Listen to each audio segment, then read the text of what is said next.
Hello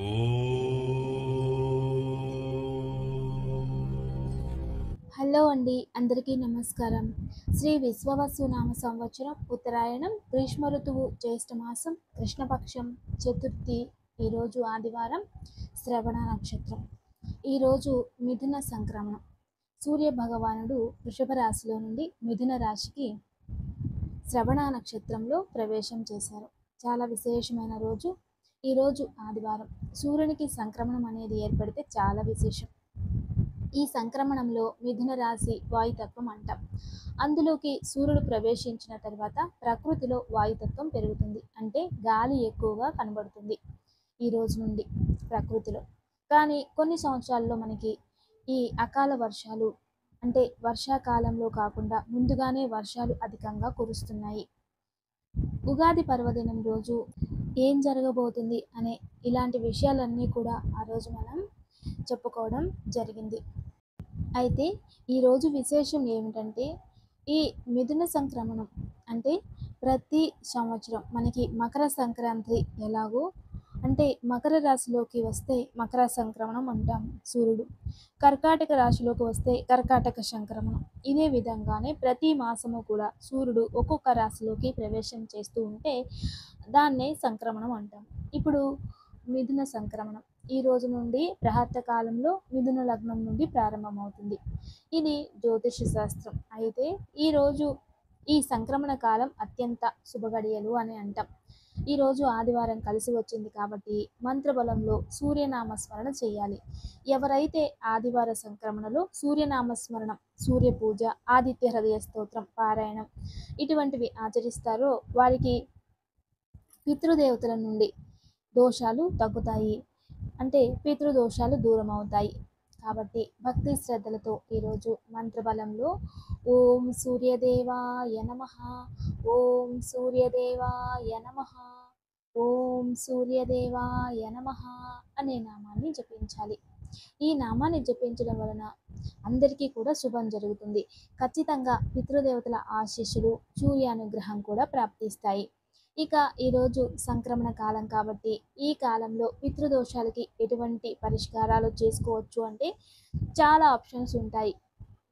సాంప్రదాయిక ప్రకారం కొన్ని ఆచారాలు ఉన్నాయి.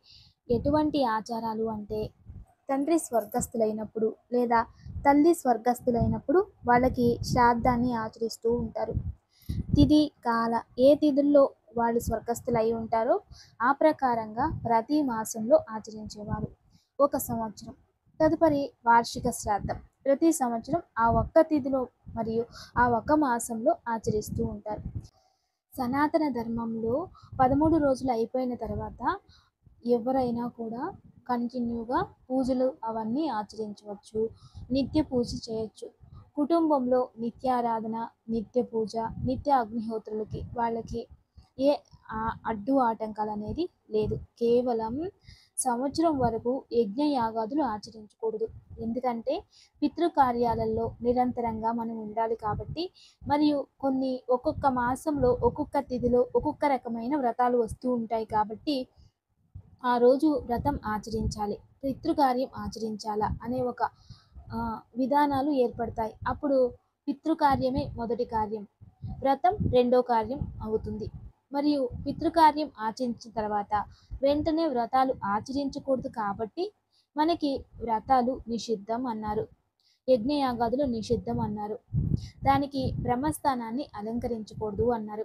ఎందుకంటే పితృస్థానంలో ఉండి పితృదేవతలకి మనం శ్రాద్ధాలు ఆచరిస్తూ ఉంటాం కాబట్టి ఆ సంవత్సరం అంతా కూడా అంటే వ్రతాలు, పండుగలు ఇవి ఆచరించకూడదు. అంతేగాని ఇంట్లో నిత్య పూజ, నిత్య అనుష్ఠానానికి ఎటువంటి సమస్య లేదు. మీరు అభిషేకాలు చేసుకోండి, పూజలు చేసుకోండి, దీపాలు వెలిగించండి, నైవేద్యం పెట్టండి, అన్నీ చేయండి. ఎందుకంటే మన ఇంట్లో ఏదైతే వండుంటామో ముందుగా దాన్ని తీసుకెళ్ళి దేవుడి ముందు నైవేద్యం పెట్టిన తర్వాతే మనం ఆహారం సేవించాలి. అది సనాతన ధర్మం, పూర్వం నుండి వచ్చింది. కాబట్టి ప్రతి సంవత్సరం పితృ రుణానికి, పితృదోషాలకి ఈ ఏమైతే చేస్తామో అవి శ్రద్ధతో ఆచరించాలి. ఇవన్నీ చేయడానికి తెలియట్లేదు, తిథులు తెలియదు, వాళ్ళు చనిపోయినది తెలియదు, ఇవన్నీ అవగాహన లేదు అంటే ప్రతి నెల సంక్రమణం రోజు మన ఇంట్లో ఏదైతే వండి ఉంటామో దాంట్లో కాస్త నువ్వులు కలిపి పితృదేవుని తలుసుకుని కాకులకు పెట్టేస్తే ఆ దోషం పోతుంది. కాకులు కూడా దొరకలేదా గోవుకు తినిపించవచ్చు. అది కాలేదంటే నదిలో వదిలేసి రావచ్చు. ఈ 3 విభాగాల్లో ఏదైనా మీరు ఆచరించవచ్చు. లేదంటే అమావాస్య రోజు పితృదేవతల రోజు అని అంటాం. అమావాస్య రోజుని. ఆ రోజైనా ఈ ఒక క్రతువుని ఆచరిస్తూ ఉంటే అంటే తెల్లని అన్నంలో కాస్త నువ్వులు కలిపి కాకులకు పెట్టడం, లేదంటే ఆ రోజు పితృదేవతల పేరులో స్వయం పకదానాన్ని తీసుకెళ్ళి బ్రాహ్మణులకి ఇచ్చేయడం. అది కాలేదు అంటే కాకులకు పెట్టడానికి వీలు కాలేదు అంటే గోవుకి తినిపించడం, లేదా నీళ్ళల్లో వదిలేయడం. ఈ మూడిట్లో ఏది చేస్తూ ఉన్నా ప్రతి మాసం పితృదోషాలు ఎంత ఉన్నా తగ్గిపోతాయి. లేదంటే సంవత్సరానికి ఒక్కసారైనా ఆచరించండి. లేదా ఈ ఒక పక్షమాసము పాక్షికాలు అంటే 15 రోజులు పితృపక్షాలు వస్తాయి కదా, ఆ సమయంలోనైనా ఆచరిస్తూ ఉంటే ఆ కుటుంబానికి పితృదోషాలు రాకుండా పితృ దేవతల అనుగ్రహం ఆశీస్సులు ప్రాప్తిస్తాయి. అంటే వాళ్ళు జీవితాంతం అంటే శరీరం పొందినప్పుడు వాళ్ళ ప్రేమ, వాళ్ళ ఆప్యాయత, వాళ్ళ ఆశీస్సులు ఎంతైతే ఉంటాయో వాళ్ళు స్వర్గస్థులైన తర్వాత ఆ పితృకార్యాలు సరిగ్గా ఆచరించకపోతే వాళ్ళే శాపగ్రస్తులుగా మనకి మారిపోతారు. వాళ్ళే శత్రువులుగా మారుతారు. ఎలా మారుతారు అంటే నువ్వు పితృకార్యం సరిగ్గా ఆచరించకపోతే అది శాపంగా మారుతుంది. ఎందుకు అంటే అప్పటి వరకు ఆత్మ తదుపరి ప్రేతాత్ములుగా వాళ్ళు మనకి శపించబడతారు. దాని వలన ఖచ్చితంగా మీరు శ్రాద్ధ కర్మలని ఆచరించడం మంచిది. సంవత్సరం సంవత్సరం అది చేస్తూ ఉండండి. మీ పిల్లలు కూడా అది నేర్చుకుంటారు. తదుపరి వాళ్ళు కూడా దాన్ని పాటిస్తూ వెళ్తారు. పితృకార్యాలు ఆచరించడం అనేది అదృష్టంగా భావించాలి. ఎవరైతే తనకున్న దాంట్లో సంతోషంగా పితృకార్యాన్ని ఆచరిస్తే అప్పుడు వాళ్ళ పితృదేవతలకి వెంటనే వాళ్ళకి పైన మోక్షం అనేది కలుగుతుంది. వెంటనే ఇంకో జన్మ ప్రాప్తిస్తే నరకం నుండి విముక్తి లభిస్తుంది. అప్పుడు మీకు అవే ఆశీస్సులుగా మీ వంశము వృద్ధి చెందుతూ ఉంటుంది. అప్పుడు పితృదోషాలు ఆ వంశానికి రావు. ఎప్పుడైతే బాధపడుతూ చెయ్యాలా, ఇది చేస్తే ఏంటి, ఇవన్నీ మూఢనమ్మకాలు అపనమ్మకాలు అనుకుంటే మాత్రం ఖచ్చితంగా పితృదోషాలు వస్తాయి. అది కంటికి కనిపించదు. ఎందుకంటే శరీరంలో రోగం ఉత్పత్తి అయితే అది కంటికి కనిపించదు. అనుభవించినప్పుడు మాత్రమే తెలుస్తుంది. అలాగే పితృదేవతలు ఆ శాపం అనేది వచ్చిందంటే వచ్చిన తర్వాత నీ దగ్గర ఉన్న పుణ్యకాలం ఉండే వరకు ఉంటాయి.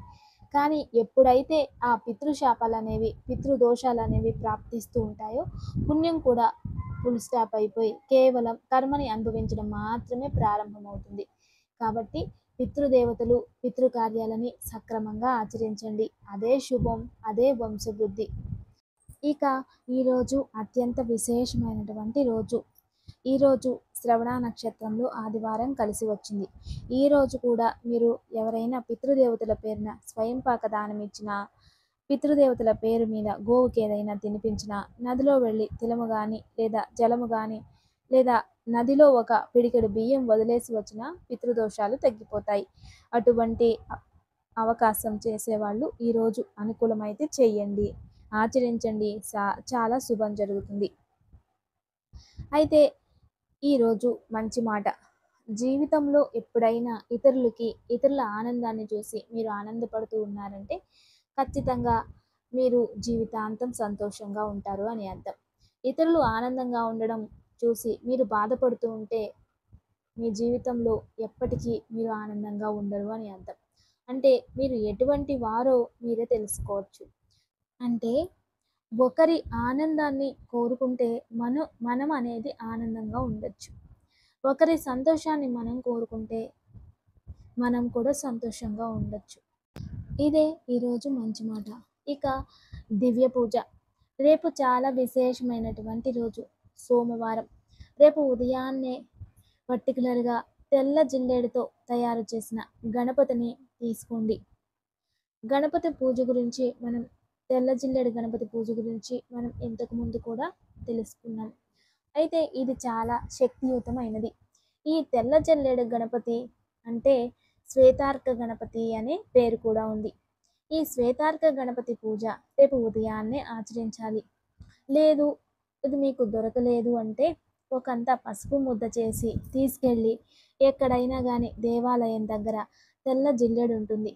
ఆ జిల్లేడు చెట్టు మొదట్లో ఆ మొదలుకి పసుపు ఒకంత ముద్ద పెట్టేసి అదే గణపతి అనుకొని అక్కడ 2 చెట్లకి నీళ్లు పోసి 2 అగరొత్తులు వెలిగించి దీపం పెట్టేసి 9 ప్రదక్షిణలు చేసుకుని ఇంటికొచ్చి ఆ తర్వాత ఈ గణపతి రుణ విమోచక స్తోత్రాన్ని పారాయణం చేసుకోండి. ఇలా చేస్తే అప్పుల బాధ తగ్గుతుంది. రావాల్సిన డబ్బులు తిరిగి వస్తాయి. ఇంట్లోనే చేసేటట్టయితే ఎవరైతే మనకి డబ్బులు ఇవ్వాలో వాళ్ళ పేర్లంతా కూడా ఒక పేపర్ పైనో లేదా భోజపత్రం అని ఉంటుంది, దానిపైనో రాసి ఆ శ్వేతార్క గణపతి కింద పెట్టి గణపతిని పైన పెట్టి ఆ గణపతికి అన్ని విధాలుగా పూజ ప్రోక్షణ అంతా చేసి ఈ యొక్క పంచామృత ప్రోక్షణ పసుపు కుంకుమ అంతా ప్రోక్షణ చేసి దీపం వెలిగించి అష్టోత్తరం చదివి చక్కగా గణపతి రుణ విమోచక స్తోత్రం చదువుకోండి. తర్వాత పూజ అంతా అయిపోయిన తర్వాత సాయంత్రం ఏదైతే భోజపత్రి ఉంటుందో దాన్ని చేతిలోకి తీసుకొని నాకు రావాల్సిన డబ్బులు రావాలి అని తెలుసుకొని వెలిగే దీపంలో దాన్ని కాల్చేసి తీసుకెళ్ళి అంటే మసిలాగా వస్తుంది కదా, దాన్ని తీసుకెళ్ళి ఇంటి బయట పెట్టేయండి. ఇలా చేస్తే రావాల్సిన డబ్బులు త్వరగా వస్తాయి. అద్భుతమైన పూజా విధానం, చక్కగా ఉపయోగం చేసుకోండి. ఇక దివ్యమైన యోగక్షేమం. ఈరోజు జపాకుస్మ సంకాసం కాశ్యపేయం మహాద్యుతిం తమోరిం సర్వ పాపఘ్నం ప్రణతోస్మి దివాకరం అంటూ ఆ సూర్యనారాయణ నామస్మరణ చేస్తూ తెల్ల జిల్లేడు ఆకుపై 2 గోధుమ పిండితో ప్రమిదలు చేసి నెయ్యి పోసి ఎర్రటి నీళ్లు కంచంలో ఉంచి దానిలో ఈ దీపాలు పెట్టి వెలిగించి సూర్యాష్టకము అనేది పారాయణం చేసుకోవాలి. అలా చేసిన తర్వాత ఆ నీళ్లను తలపైన ప్రోక్షణ చేసుకుని నాకు ఉద్యోగం ప్రాప్తించాలి, నేను ఉద్యోగం కోసం ప్రయత్నం చేస్తున్నాను, సూర్యనారాయణ స్వామి నాకు ఉద్యోగం ప్రాప్తించాలి అని 9 ప్రదక్షిణాలు లేదా 7 ప్రదక్షిణలు చేసుకోవాలి. అలా చేసుకున్న తర్వాత దాన్ని తీసి దేవుడి దగ్గర పెట్టేసి ఆ నీళ్లను తీసుకెళ్ళి ఇంటి బయట ఏదైనా మొక్కకు పోసేయండి. ఇలా ఎవరైతే చేస్తారో వాళ్ళకి ఉద్యోగంలో సమస్య ఉంటే అది వెంటనే పరిష్కారం అవుతుంది. ఉద్యోగం లేని వారికి త్వరలోనే ఉద్యోగం ప్రాప్తిస్తుంది. దివ్యమైన యోగక్షేమం తప్పక ఆచరించండి. నమస్తే. Thanks for watching.